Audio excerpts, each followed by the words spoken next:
Ang kwento ni Tomby.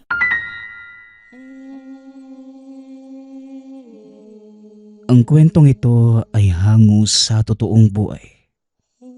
Mula ito sa isa nating tagapakinig. Karanasan ito ni Levi. Walang eksaktong taon. Probinsya ng Leyte.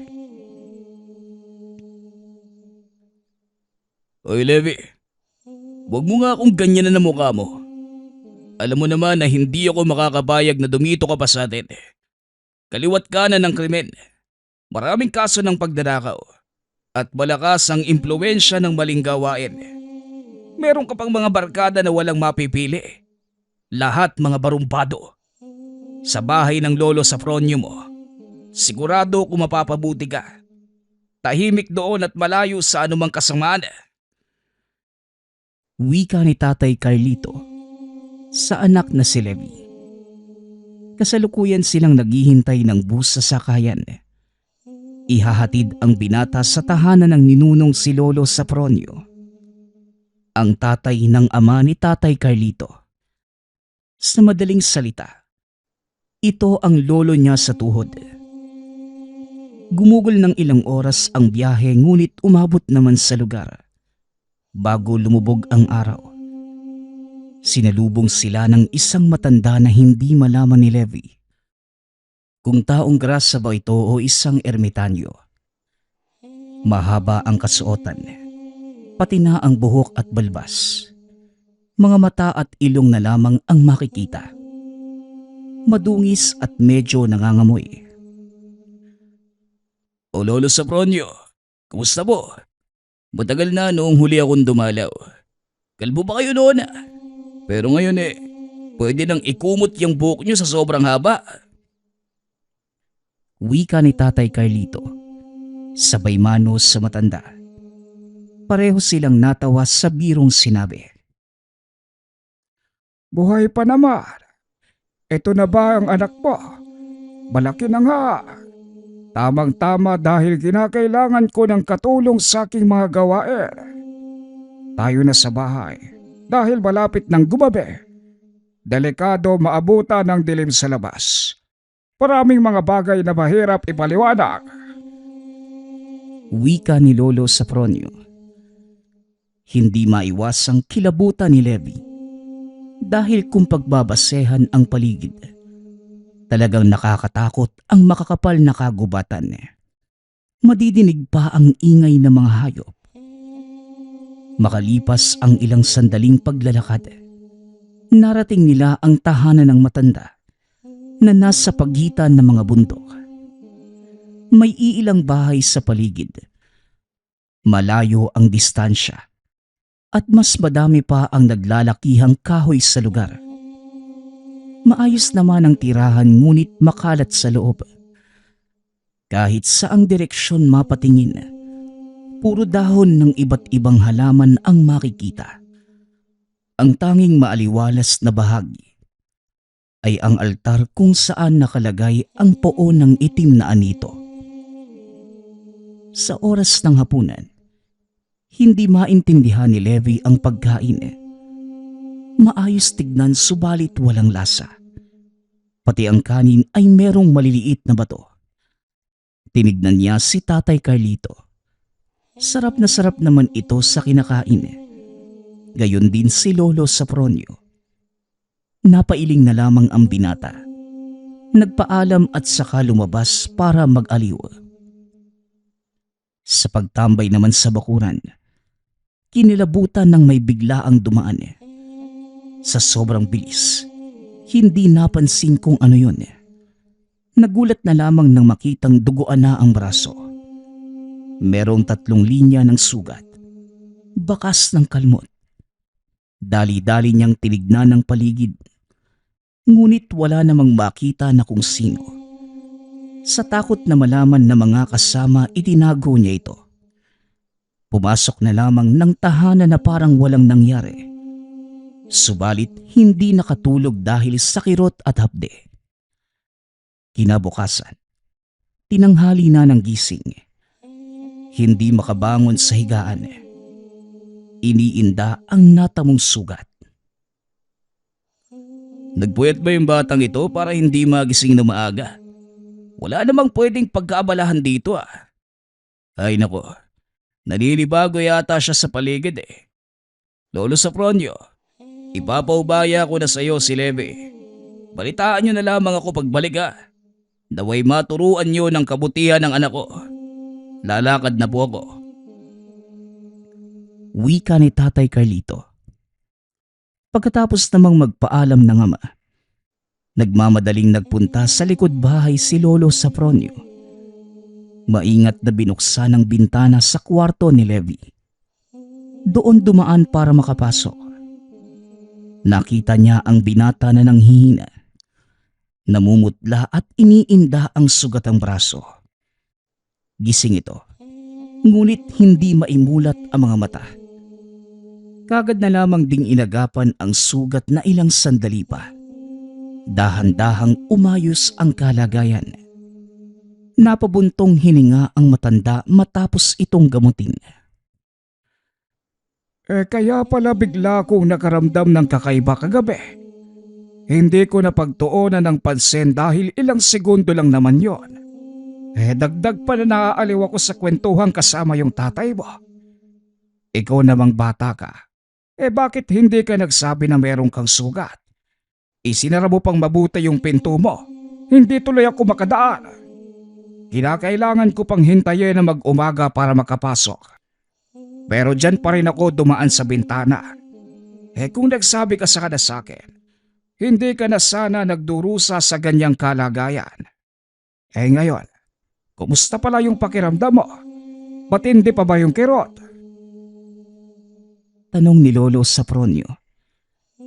Dahan-dahang bumangon si Levi. Tinignan niya ang sugatang braso na merong nakalagay na halamang ugat at iilang dahon. Medyo nangangamoy ngunit dahil pinapabuti ang kalagayan. Hindi na lamang nagreklamo sa matanda. Siya nga po pala, Lolo. Ano pong nangyari kagabi? Nakaupo lang naman po ako sa bakuran tapos may biglang dumaan eh. Hindi ko nakita kasi mabilis. Ang namalayan ko na lang, itong sugat ko. Ano po ba yun? Tanong ni Levi. Iniiwas ni Lolo Safronio ang tingin, kasabay ng malalim na buntong hininga. Pinakiramdaman muna si Levi kung ano ang posibleng magiging reaksyon kapag sinabi ang nilalang na dumali rito kagabi. Nang makatsyempo, diretsahan niya itong sinagot. Isa yung aswang, Levi. Hindi ko alam kung naniniwala ka ba sa ganitong nilalang. Basta dapat mong malaman sa lugar na ito, maraming naglipa ng kababalaghan. Gawa ng nasabing halimaw. Siguro naman minsan ang binanggit ng tatay mo ang tungkol dito, ano? Tanong ni Lolo Safronio. Aswang? Totoo po ba yun? Kung ganun, magiging aswang din po ba ako katulad nila, Lolo? Ayoko po maging ganun. Tugon ni Levi. Kinakabahan ito sa mangyayari sa sarili. Natawa si Lolo Safronio sa kanyang reaksyon. Hindi inaasahan na ito ang sasabihin ng apo sa tuhod. Dahil kadalasan sa mga dayong nakakasalamuha, taliwas ang paniniwala. Hindi naman. Masyado nang malayo yung inabot mo. Ang totoo, napadaan lamang yung aswang na yon. Nakita ka kaya sinubukang biktimahin. Pero dahil malakas ang bisa ng aking tangad, hindi na tinuloy ang binabalak sa'yo. Pasalamat ka na lang na yan lang yung inabot mo. Ang tsuhin mo dati, mas malala pa yung sinapit. Halika, lagyan muna natin ng lana para mas mapabilis ang pagaling ng sugat. Huwag mo rin masyadong isipin yung nilalang dahil sa oras na makita ko yon, ibabaon natin sa hukay. Huling wika ni Lolo Safronio. Nakahinga ng maluwag si Levi sa sinabi nito. Hinayaan niya ang matanda na gamutin ang mga sugat. Hindi muna pinabangon at pinagpahinga buong maghapon. Pagsapit muli ng gabi, tumulong na sa mga gawaing kusina si Levi. Dahil bumuti na ang kalagayan, sinadya din ito ng binata para maging maayos ang hapunan. Siya na lamang ang nagluto. Aba, wala akong ideya. Maalam ka pala sa kusina. Nagmana ka nga sa nanay mo. Dahil saan ka namin, hindi kami marunong magluto. Ito pa lamang din ang unang beses na nakakain ako ng maayos na pagkain. Malasa at nakakatakap. Bukas ha, ikaw pa rin ang magluluto. Ayos lang ba sa'yo? Opo, ako na ang bahala sa pagluluto magmula ngayon. Siya po pala, Lolo. Nasubukan niyo na po bang maligo at mag-ayos? Huwag niyo po sanang mamasamain ha. Pero mas masarap sa pakiramdam ko nakaligo at nakaayos. At mas magmumukha kayong tao. Wika ni Levi. Biglang natahimik ang matanda sa sinabi niya. Napatitig ito sabay hinto sa pagkain. Samantalang kinakabahan naman si Levi. Oo naman. Hindi ko na nga rin matandaan kung kailan ako huling naligo at nakapagpagupit. Pasensya ka na kung naabutan mo kung ganito ang itsura. Hayaan mo. Bukas na bukas mag-aayos ako. Wika ni Lolo Safronio. Napangiti naman si Levi. Inakala pang magagalit ito sa ginawang pagpuna. Kinabukasan, naging masaya ang mga ganap. Si Levi mismo ang nagupit at nag-ayos sa matanda. Hindi makapaniwala si Lolo Safronio sa angking husay ng binata. Aba, talaga namang palang nakakabilib itong apo ko. Levi, hindi ko talaga inaasahan na magkakaapo ko ng batang maalam sa iba't ibang gawain. Magaling na sa kusina. Tapos dito naman sa paggugupit. Pwede na tayong magtayo ng pagupitan. Para kahit papano may pagkakitaan. Siya nga pala. Kung ayos lang sa'yo, baka interesado kang matuto sa gawain ko. Sa ipinamalas mong ito basta sabi kong pwede kang sumunod sa akin. Wika ni Lolo Safronio. Kunot ang noong nakatingin si Levi sa matanda. Hindi niya alam kung ano ang gusto nitong ipahiwatig. Lolo, ano naman po yung ginagawa ninyo? Ano po ba yung susundan ko? Tanong ni Levi. Naguguluhan ito sa sinasabi ng matanda. Simple lang naman, Levi. Hindi kailangang kabahan dahil sa paggamit pa lamang ng patalim. Mahusay ka na. Ang paraan ng paghawak mo ng gunting habang ginugupitan ako, pwede nang makapatay ng buhay. Batalas din ang paningin mo na siyang isa sa pinaka-importanteng bagay. Apo, ang tungkulin ko bilang manunugis ng aswang, ang nais kong ipamana sa iyo. Nasa sayo kung papayag ka. Kasi kung oo, sisimulan na natin ngayon. Pagpapaliwanag ni Lolo Safronio. Tuwang-tuwa pa ito habang nagsasalita. Natahimik si Levi. Hindi niya alam kung ano ang isasagot. Dahil sa totoo lang, kinakabahan ito matapos madinig ang sinabing manunugis ng aswang. Minsan nang binanggit ni Tatay Carlito ang tungkol dito. Noong sandaling nadinig ang kwento, hindi niya maiwasang kilabutan. Lolo, ayaw ko po. Parang ikamamatay ko po yata yan Alam ko naman po na marami kayong alam sa ganyang bagay. At minsan na rin ikunento ni tatay na may pinuksa na kayong aswang dati kaya lang. Kaya lang kung hihilingin yung sumunod ako sa nasimulan mo, ayoko po talaga. Pasensya na. Wika ni Levi. Nang mga sandaling ito, tila naliwanagan siya sa dahilan kung bakit biglaan ang pasya ng ama na dalhin sa probinsya ni Lolo Safronio.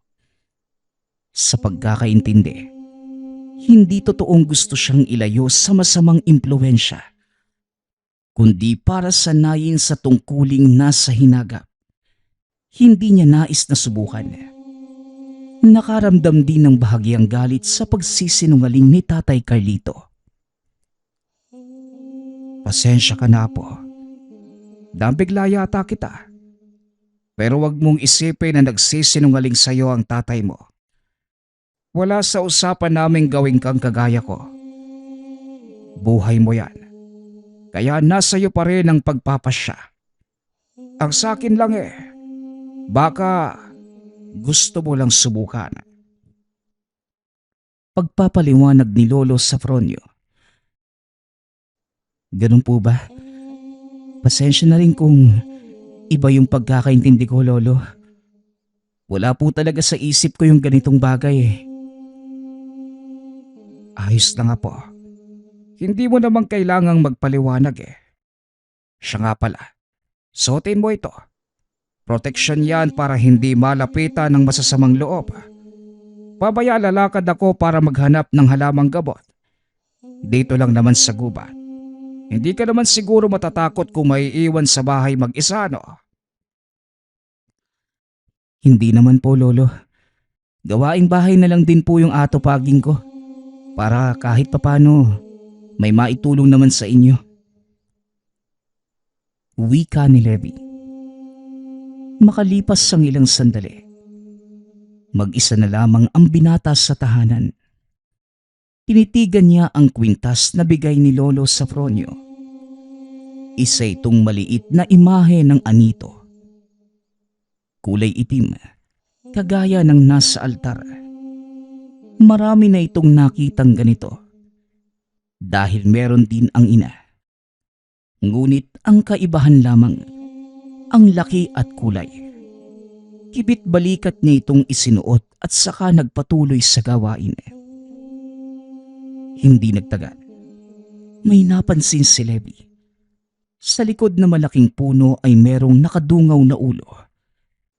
Isang bata ang nakatitig sa kanya. Hinayaan lang nung una ngunit nang tumagal, nilapitan para kausapin. O bata, may kailangan ka ba? Kanina pa kita napapansin Naligaw ka siguro May kasama ka bang pumunta rito sa gubat? Tanong ni Levi. Ngunit umiling lamang ang bata. Lumabas ito mula sa pagkakatago. Tahimik na nakatingala sa kanya. Kahit na ganun, merong distansya sa pagitan.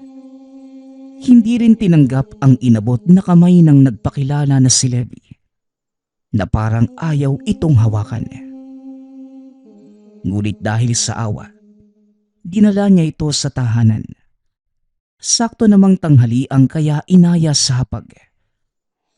Ngunit habang nagsasandok ay napansing nagsalin ang bata ng tubig sa baso. Ngunit hindi niya maintindihan ang ginawa nitong pagdura. Hinayaan na muna at nagkunwaring walang nakita. Pagkabalik sa mesa, inabot ng bata ang tubig sa kanya. Napatitig na lamang siya rito. Dahil sa pagtataka, tumayo si Levi at lumabas. Kinikilabutan ito dahil habang tumatagal, mas lalong bumibigat ang pakiramdam. Nag-iiba na din ang presensya ng bata. Parang hindi na tao ang kasama.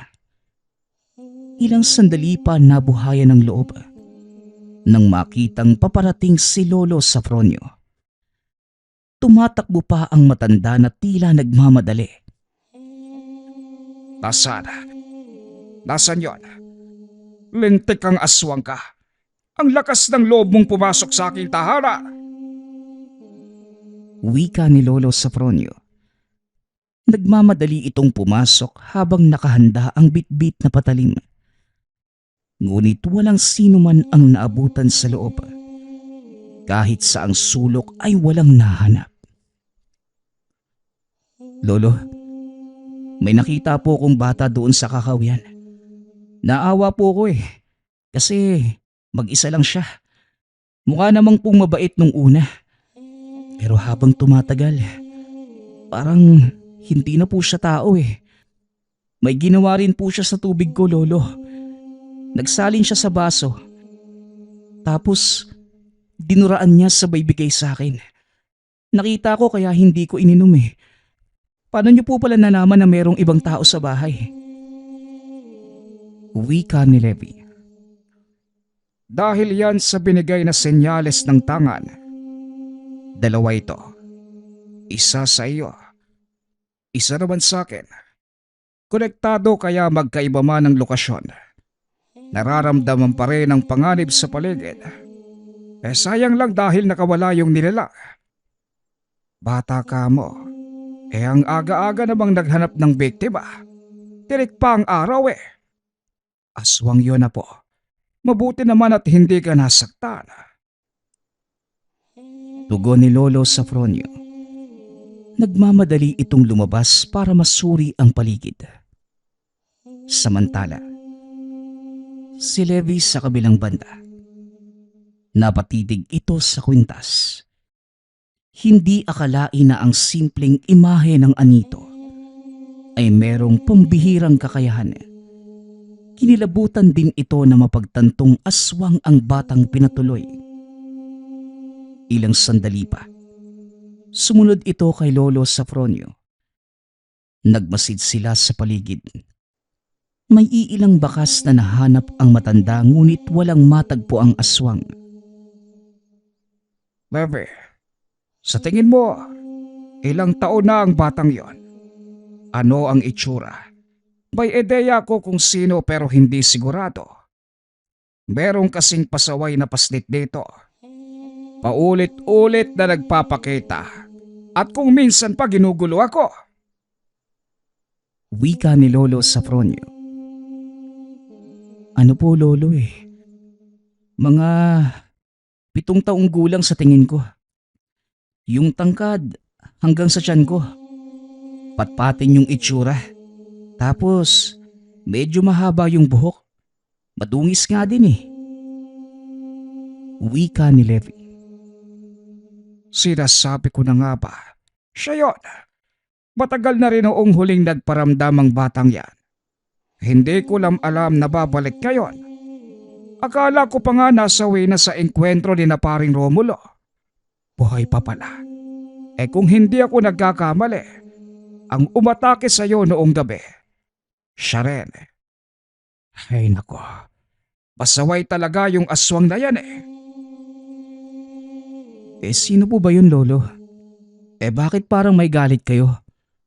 Halata po kasi sa tono ng pananalita nyo Tanong ni Levi. Bumuntong hininga muna ang matanda. Sinariwa sa kanyang isipan ang nangyaring engkwentro. Maraming taon na ang nakalipas. May kinalaman ito sa pamilya ng bata. Ilang beses ko nang nakaharapang angka ng batang yan.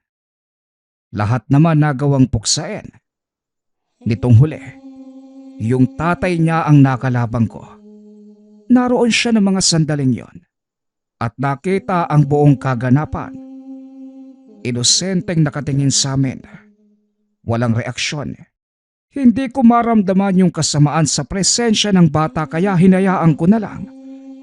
Hanggang sa lumipas ang panahon, nagpapakita sa akin. Nakatitig lang naman sa kalayuan. Pero habang tumatagal, lumalabas yung pagkaaswang.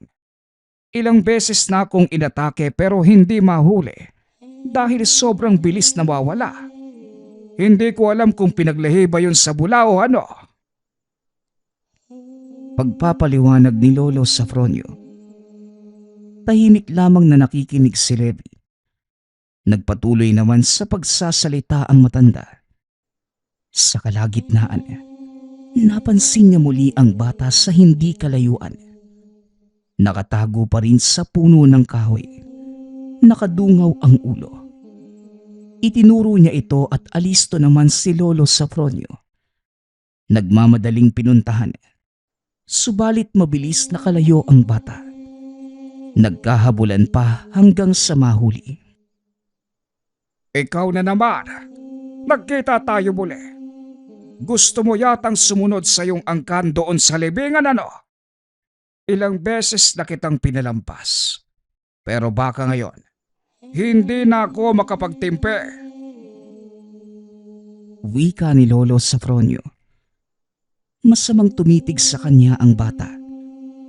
Makalipas ang ilang sandali, sumugod ito.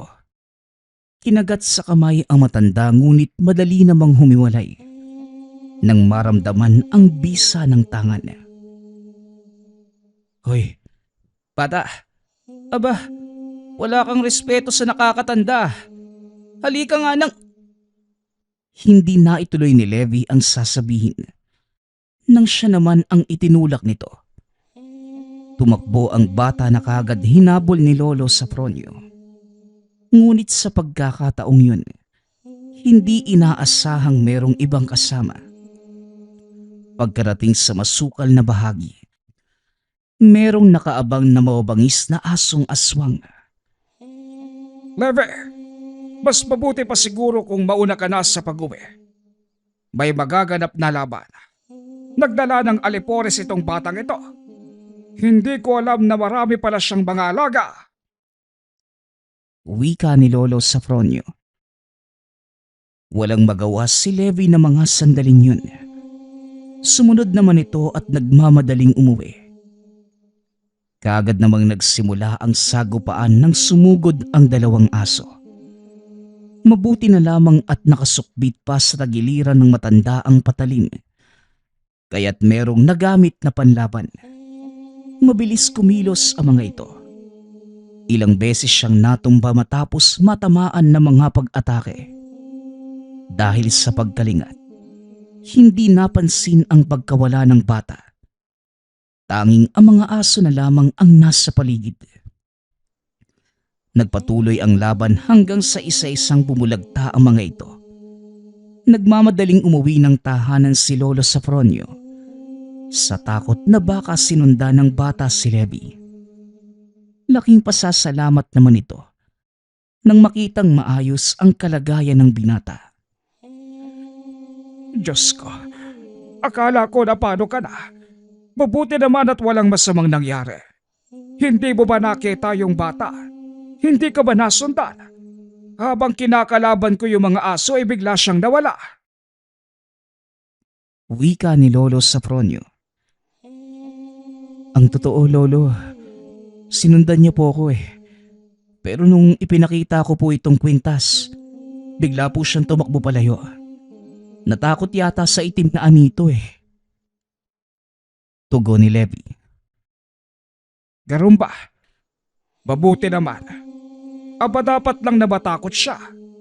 Pero hula ko sa batang yon. Naghihiganti yon para sa kanyang angkan. Kung sa bagay, hindi ako magtataka kung ganyan. Ilan na sa mga kaangkan niya ang aking napatay. Inaasahan ko na rin ito. Ang maling akala ko, kasama siya sa tinugis nila paring Romulo dati kaya kampante ako. Eh kung alam ko lang sana eh. Wika ni Lolo Safronio. Napailing na lamang ang matanda.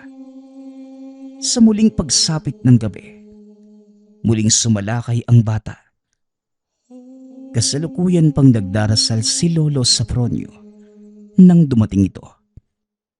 Ngunit hindi naging hadlang dahil ang bisa ng dasal ay dahan-dahang sumisira sa bait ng nilalang. Nagmamadali itong lumayo bago matuluyan. O ano? Kaya pa ba? Natakasan mo ko kanina. Pero ngayon hindi na. Sakto rin ang paglitaw mo. Nagdarasal ako. Dininig na ng langit at saka tumama sa iyo ang epekto. Bata, huwag mo kong angasan dahil hanggang dito ka na lamang. Wika ni Lolo Safronio. Nilapitan niya ang umaangil na aswang. Saka sinabuyan ng pangontra. Hindi ito nakailag. Iniinda pa ang epekto ng dasal. Sinamantala ni Lolo Safronio ang pagkakataon na parusahan ang batang nilalang. Nagpupumiglas ito sa kabila ng panghihina. Tinatangkapang mangagat. Sinubukan pang iyang gawin si Lolo Safronio sa pamamagitan ng laway. Ngunit naging maingat ang matanda. Itinali niya ang aswang sa puno gamit ang lubid na may orasyon. Hindi naman ito matigil sa kakasigaw. Lolo, sigurado po ba kayo sa gagawin niyo? Bata lang po yan. Hindi po ba kayo naaawa? Bigla ang wika ng apo. Napatitig si Lolo Safronio sa binata. Tumingin din sa nakataling aswang. Ang mga munting galaw nito ay tila may pinapahiwatig. Pinagtuunan niya ng pansin. Napagtantong sinusubukang lasunin ang isipan ni Levi. Kaya muling sinabuyan ng pangontra ang aswang para maputol ang kung anong pamamaraan nito. Levi, huwag kang makikinig sa boses niya. Hindi yan simpleng bata. Isa yang aswang. Gumising ka at huwag kang magpapalinlang. Wika ni Lolo Safronio. Ngunit tumalab lamang ang paraang yun sa loob ng ilang sandali. Unti-unting nagbabago ang kilos ni Levi na para bang nais nitong pakawalan ang nilalang at nagpupumilit na isa lamang itong bata. Dali-daling binali ni Lolo Safronio ang panlilinlang hanggang sa tuluyang nagising. Nagtataka pa ang binata nang mabalik sa ulirat. Apo, mas mabuti pa siguro na pumasok ka na lamang at pakiusap lang. Suotin mo ang kwintas na ibinigay ko sa'yo. Pinala mo na naman eh. Pumasok ka na. Ako nang bahala sa nilalang na ito. Utos ni Lolo Safronio.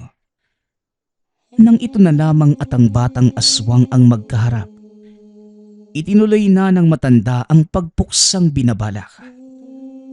Sa ngalan ng poong nagbigay sa akin ng kakayahang puksain ang kagaya mong halimaw, mabulok ka sana sa impyerno. Pati ang kaluluwa mo ay masunog. Ikamusta mo na lang din ako sa mga angkan mong nauna roon. Pakisabi, ako pa rin ang manunuges na naghatid sa iyo sa hukay mo. Magsiksikan kayong lahat sa impyerno. Wika ni Lolo Safronio. Hindi na pinatagal pa na matanda ang gagawin. Pagkatapos na maiksing orasyon, tinaga ng matanda ang leeg ng aswang. Nakuha pa nitong magpumiglas, subalit wala nang nagawa. Dahan-dahan itong nalagutan ng hininga.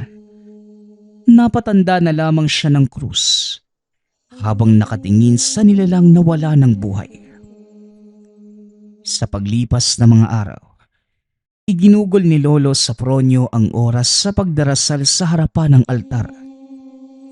Na mga sandaling yun, lumuhod na din si Levi. Tahimik na nananalangin. Pagkatapos ng gabing yon, hindi pa nila napag-usapan ang nangyari. Bigla ang natahimik ang matanda. Umaaktong walang nangyari at sa poon na lamang halos nakikipag-usap. Oh, akala ko hindi ka mahilig manalangin, Levi. Ngayon pa lang kasi kita nakitang lumuhod dito. Napilitan ka na bang sumunod sa akin? Dahil ito na lamang ang ginagawa ko sa nakalipas na mga araw.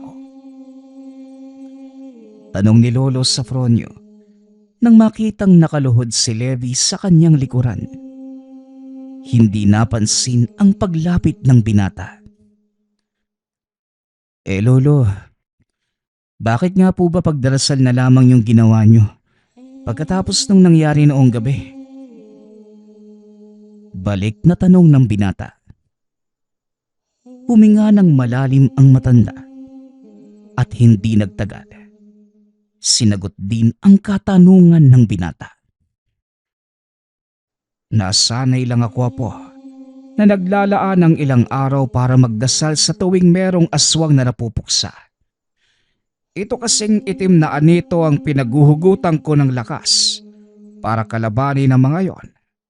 Kung hindi dahil sa kanya, hindi ko magagawa ang mga bagay na posible. Salaysay ni Lolo Safronio.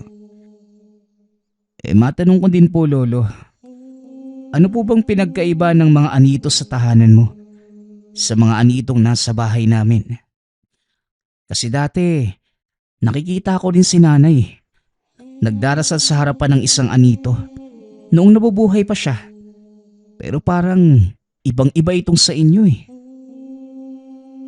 Wika ni Levi. Levi, sagrado ang anito at ang palawit sa mga kwintas. May bisa ng agimat na siyang gumagawa ng paraan para matulungan ng isang taong manunugis. Natalunin ang kasamaan ng mga nilalang. Alam mo, mahabang kwento kung iisa-isahin ko pa. Mas mabuting mag-impake ka na lang ng iilang gamit dahil dadayo tayo ng Cebu sa nalalapit na pista doon. Ginagawa ko ito taon-taon para kahit papano makapagliwaliw at makakita naman ng ibang tao. Wika ni Lolo Safronio. Pagkatapos ng araw na yun, dahang-dahang nabuhay ang interes ni Levi sa gawain ng lolo. Sa tuwing magpapakain ng dasal sa mga kwintas, palagi itong nanonood para matuto. Hindi nagtagal. Siya na mismo ang kusang nagpaturo at sa paglipas ng panahon, unti-unting sinanay ang sarili para maging ganap na manunugis. Ang nasaksihang kaganapan noong gabi ang nagpabago ng isipan para bawiin ang sinabi niya sa matanda. At ngayon, nais na nitong sumunod sa yapak ng lolo. Ang mamamaslang na si Lolo Safronio. Ang susunod nating kwento ay mula sa isa nating tagapakinig. Karanasan ito ni Pitong. Walang eksaktong taon. Probinsya ng Cebu. Nagtatrabaho ang binatang si Pitong sa syudad upang mabigyan ng magandang kinabukasan ang pamilya na nakatira pa rin sa probinsya. Dahil panganay si Pitong, ito ang palaging inaasahan ng ama at ina na tumulong na matustusan din ang mga pangangailangan ng mga kapatid. Dahil hindi sapat ang kinikita sa bukid. Mahal na mahal ni Pitong ang pamilya, lalong-lalo na ang ama. Dahil ito ang pinakamalapit sa kanya, kaya naman nang mabalitaan niyang nagkasakit ang ama, dali-dali itong nagpaalam sa amo na kung pwede ay payagan itong mabisita ang ama. Ngunit sa kasamaang palad, dahil kulang din sila ng tao sa kumpanya, hindi kagad ito napagbigyan. Hanggang sa lumipas ang ilang araw at nakakuha na ito ng tiketa upang makaluwas. Bagamat puyat at pagod si Pitong, ginawa niya ang lahat upang makarating kagad sa probinsya. Dali-dali itong tumakbo papunta sa tahanan, ngunit ang naabutan na lamang ang ina at mga kapatid na umiiyak sa tabi ng nakahigang ama. Pitong anak, sayang, bago sana mawala ang tatay mo, Huling-hiling niya na makita ka kahit sandali man lang. Wika ng ina. Napaluha si Pitong. Hindi man lamang niya natupad ang huling-hiling ng ama. Hindi man lang niya ito naiyakap sa huling pagkakataon. At nagsisisi itong napalayo pa siya sa pamilya. Tay, kung hindi lang po sana ako siguro umalis, baka naagapan pa siguro ang buhay mo, no? Sana tay, dito na lang po ako nagtrabaho. Patawarin niyo ako, Nay. Wala ho ako dito nung kailangan niyo ako. Wika ni Pitong. Patuloy na rin ito sa pag-iyak. Bagamat paulit-ulit pinapaliwanag ng ina na hindi niya ito kasalanan. Hindi naburas sa kanyang isipan na kung hindi lamang sana siya umalis, edi sana natulungan niya ang ama. Edi sana nandito pa ito at nabubuhay. Hanggang sa lumipas ang ilang araw, nakapaghanda na sila sa burol. Ngunit kahit ilang araw na ang lumipas, hindi pa rin tanggap ni Pitong ang nangyari. Namatay ang ama dahil sa sobrang pagod sa bukid upang matustusan lamang ang pangangailangan ng pamilya. Sinisisi ng binata ang sarili. Kung malaki lang sana ang sahod at dinagdagan pa sana niya ang pagpupursige sa trabaho, edi sana hindi na ito mangyayari sa ama. Anak, kahit hindi ka magsalita, kitang-kita sa mga mata mo na sarili mo ang sinisisi mo, anak. Mahal na mahal ka ng tatay mo. Tayong lahat. Kung nasan man siya ngayon, siguradong malulungkot siya na makita ang paborito niyang anak na nagkakaganito at siya ang dahilan ng kalungkutan mo. Wika ng ina. Nay, totoo naman po eh. Kung nandito lang sana ako at kung mas malaki lang yung sahod ko, edi sana buo pa yung pamilya natin. Kasalanan ko yung lahat ng tunay. Tugon ni Pitong. Makalipas ang ilang sandali ng pag-uusap, napagtanto ng ina na hindi pa ito ang tamang panahon upang pangaralan ang anak. Balang araw, siya na mismo ang makakatuklas ng katotohanan at mapapatawad na rin ito ang sarili. O siya nga pala mga anak, parating na yung mga kamag-anak natin. Huwag niyong kalimutan ng mga kapatid mo ha, na magpalitan kayo sa pagbabantay. Paalala ng ina. Opo, Nay. Mahirap na rin po baka may mga mawala tayong gamit o kung ano man. Tugon ni Pitong. O kaya naman anak bawala ang tatay mo? O siya sige, mauuna na ako ha. Maghahanda na ako sa dasal. Wika ng ina. Kagad na itong umalis. Nagtaka si Pitong kung ano ang ibig sabihin ng ina. Na baka mawala ang ama. Hindi ba't wala na talaga ito? Makalipas ang ilang minuto, nanumbalik ang kalungkutang nararamdaman ni Pitong. Naalala niya ang lahat ng masasayang sandali, kasama ang ama at mga pangaral nito. Si Pitong ang unang nagbantay sa burol noong unang gabi. Bagamat nagprotesta ang mga kapatid, nagpumilit ito na siya na muna ang magbabantay. Kahit nakitang-kitang hindi maayos ang kalagayan dahil na rin sa matinding puyat at pagod. Habang tulog ang mga kapatid at ina, unti-unti na ring nakatulog si Pitong. Ngunit patuloy niya itong nilabanan. Nagulat na lamang si Pitong nang magising siya sa kalampag malapit sa kanya. Hindi nito na malayang nakatulog pala siya. Kinusot ang mga mata at tila merong kakaiba sa burol. Parang merong mali. Tumayo si Pitong at tinignan ang paligid. Merong mga upuang nawala sa pwesto at ilang bulaklak na lalaglag. Lumapit si Pitong sa kabaong. Kitang-kita niya ang mapayapang muka ng ama at napaluha ito. Nakadinig siya ng kaluskos sa bandang likuran. Kaya kagad itong napalingon ngunit wala namang nakita. Muli niyang tinignan ang bangkay ng ama. At pagpunas niya ng luha, tila tumalon ang puso sa gulat nang makita niyang dumilat ang mga mata nito. Dali-daling kinusot ni Pitong ang mga mata. Tinignan muli ang bangkay. Ngunit pagtingin niya, nakapikit naman ito. Dahil sa nangyari, minabuti na niyang makipagpalit na bilang tagabantay kinabukasan. At baka kung ano-ano na ang nakikita dahil sa pagod at puyat.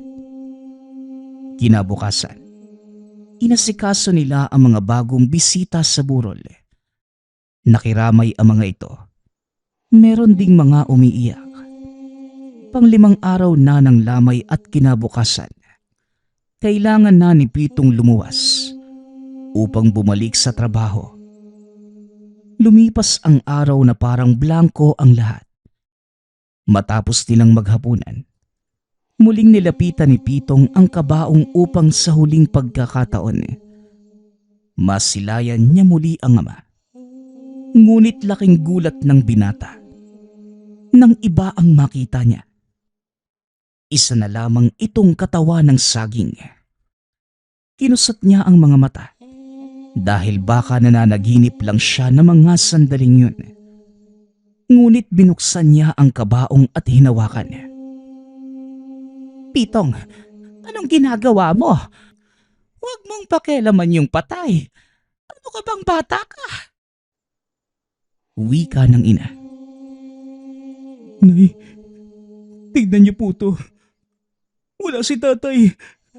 Ang tanging nandito na lang sa kabaong niya. Itong katawan ng saging. Tugon ni Pitong habang kinukuha ang katawan ng saging sa kabaong. Ano ka mo? Paanong nangyari yon? Sinasabi ko na nga ba eh. Kaya nga pinaalala ko sa inyo na kailangan palaging may bantay ang burol. Dahil hindi lang gamit ang pwedeng mawala sa atin. Pati na rin ang mismong katawan ng tatay ninyo. Ha? Paano po nangyari yun, Nay?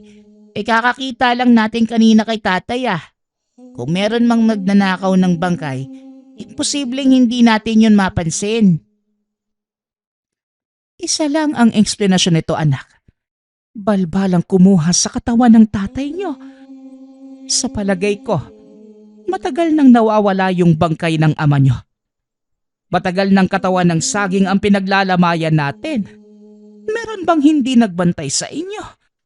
Imposibleng pumasok ang isang balbal kung merong gising na nagbabantay. Wika ng ina. Kagad namang napagtanto ni Pitong na maaaring habang tulog siya noong nakaraang araw, doon naganap ang pagpapalit ng balbal. Ako po yata ang may kasalanan, Nay. Ako ang may kasalanan kung bakit namatay si tatay. Bakit ba naman pati pagkawala ng katawan niya? Ako rin ang dahilan. Hindi ko ho sinasadyang makatulog, Nay. May narinig po akong ingay nung unang gabi ko dito. Pero nakita ko si tatay matapos nun. Paano nangyari yun, Nay? Kitang-kita ko siya mismo. Hindi na ako karapat-dapat tatawagin yung anak. Puro kamalasan at kapalpakan lang ang nadudulot ko sa pamilyang to. Wika ni Pitong. Anak, kahit sinong tanungin mo dito, hindi ikaw ang may kasalanan. Pagod ka na mga sandaling yon. Tama na, anak. Huwag mong sisihin ang sarili mo sa lahat. Kung nakikita ka lang talaga ng tatay mo ngayon, siguradong yan din ang sasabihin niya. Pero balik na tayo sa bangkay ng tatay niyo. Mukhang hindi na natin yun makukuha, anak. Ilang araw na ang nakalipas, malamang Matagal na yung nakain ng balbal. Ang importante na lamang ngayon, ipagdasal natin ang kaluluwa ng iyong ama. Hindi, Nay. Kasalanan ko to. Kailangan kong hanapin yung katawan ni tatay. Hindi ko hayaan na pati ba naman huling alaala ko sa kanya. Kapalpakan ko na naman. At dahil sa katangahan ko, hindi natin siya mabibigyan ng maayos na libing. Wika ni Pitong. Dali-dali itong umalis ng tahanan. Hinabol pa siya ng mga kapatid. Ngunit makalipas ang ilang minuto ay hindi na nila ito naabutan. Hinintay ng pamilya ang pagbalik ni Pitong. Ngunit lumipas ang ilang araw ay hindi na ito umuwi. Nabahala ang pamilya. Nanghingi na sila ng tulong sa mga kapitbahay upang hanapin ito. Samantala, nasa gubat si Pitong. Pagod, puyat at gutom ngunit hindi niya yon pinagtuunan ng pansin. Nais lamang mahanap ang nilalang at hindi ito titigil hanggat hindi niya nakikita. Unti-unti nang nanlalabo ang paningin. Ilang araw nang hindi kumakain at hindi nagpapahinga. Parang malapit nang kumatok si kamatayan sa kanyang pintuan. Makalipas ang ilan pang sandali, tuluyan nang dumapas si Pitong. Bibigay na ang katawan. Hindi na niya maaninag ang paligid ngunit paunti-unti ay merong lumalapit sa kanya dahan-dahan. Noong una, akala niya isa sa mga residente sa lugar. Ngunit habang papalapit ito, bagamat hilong-hilo at malabo na ang mga mata, naaninag pa rin niya ang nilalang. Naalala na mahaba ang mga kuko nito. Kakaiba ang haba. Talas ng ngipin at higit sa lahat, napakasangsang ng amoy nito na tuluyan ng bumigay ang katawan ni Pitong. Hanggang sa, habang unti-unting pumipikit, nakita ang ama. Nakangiti ito ngunit merong bakas ng kalungkutan. Anak, huwag mong sisihin ang iyong sarili. Hindi mo kasalanan ang mga pangyayari. Wala kang kasalanan, anak. Nalulungkot ako na makita kang nagkakaganyan ng dahil sa akin. Parang awa mo na, anak. Namatay man ako, pero nandito lang ako sa tabi niyo palagi. Magpakatatag ka, anak. Marami ka pang haharaping pagsubok sa buhay. Huwag mong hayaan ang kamatayan ko ang maging dahilan din ng kamatayan mo. Namatay man ako, pero mabuhay ka para sa akin. Mahal kita, anak. Huwag mong kakalimutan. Halika na, umusad na tayo. Wika ng ama. At nagising na si Pitong. Napaupo ang binata sa hinihigaan at nararamdaman niya ang pagbuhos ng mga luha. Anak, mabuti naman at nagising ka na. Ano ba kasing ginagawa mo, anak? Wika ng ina habang yakap-yakap si Pitong. Nay, nakita ko po si tatay. Tama ho kayo. Parehas kayo ng sinabi ni tatay. Mabubuhay ako para sa kanya. Para sa inyo. Pasensya na, Nay, ah. Dahil sa mga ginawa ko, pinag-alala ko pa kayo. Wika ni Pitong. Nang tuluyang gumaling ang binata, umuwi na ang pamilya. Bumalik na si Pitong sa syudad upang magtrabaho. Bagamat mapapait ngunit matatamis na alaala ang meron siya sa kinalakhang bayan. Bigla niyang naalala ang huling nakita bago siya tuluyang mawala ng malay. Matalas ang mga kuko. Mahaba at matalas ang mga ngipin. At napakabaho ng amoy. Ngunit ngayon lamang niya naalala na meron din itong bitbit na lagayan. Nalaman niya na ang balbal hindi lamang kumukuha ng mga yumauna, ngunit nilalapitan din ito ang malapit ng mamatay. Ibig sabihin, nang makita niya ito ay nasa bingit na rin siya ng kamatayan. Matutulad na rin sana sa ama. Namatay sa pagod ngunit hindi siya natuluyan. Pakiramdam niya na mga panahong yun, napanaginipan niya ang ama, ay panahon ding nailigtas siya nito. Lumipas ang panahon at sinunod ni Pitong ang sinabi ng ama. Kahit patay man ito, nabuhay siya para sa kanya. Napatawad na niya ang sarili. Tumatak sa isipan ang mga huling salita ng ama sa kanya. Halika na. Umusad na tayo. Nagpapasalamat nga pala ako sa lahat ng sumusuporta sa ating channel. Nawa ay patuloy niyong suportahan at pakinggan ang ating mga kwento. Hanggang sa muling pakikinig. Paalam.